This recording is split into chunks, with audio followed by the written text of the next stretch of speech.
Ada yang cakap, niaga dah tak laku lah tu. Turunkan harga lagi, bagi murah-murah lagi, bagi RM30 terus. Aduh, hai korang ni kan.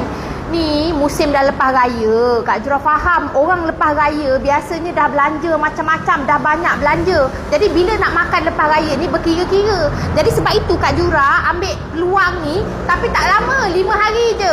Sampai hari Ahad ni 13 hari bulan 4 je. Daripada hari ni, daripada hari semalam 9 hari bulan 4 sampai 13 hari bulan 4 je. Kita buat lamb shank kita RM30 satu set. RM30 satu set. Macam ni saiz lamb shank yang kau dapat tu, satu set siap nasi biryani dengan air sirap. Ni lamb shank dia besar macam ni, walaupun RM30. Tapi macam Kak Jura kata, tak lama dek. Sampai hari Ahad ni, sampai 13 hari bulan 4 saja RM30.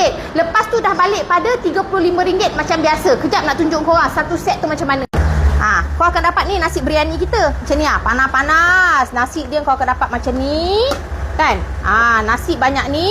Jom. So, nasi macam ni kau dapat, siap acah Kak Jura bagi. Dengan lamb shank banyak gini. Mana air sirap?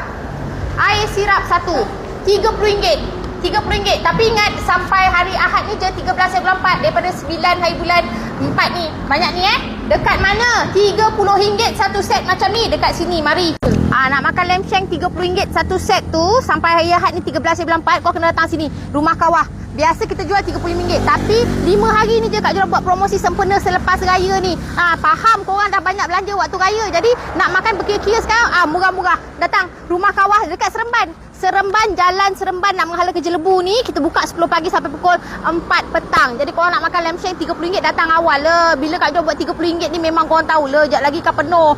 Jadi korang datang awal. Okay, so kalau nak apa ni, kalau kata apa, nak datang, ada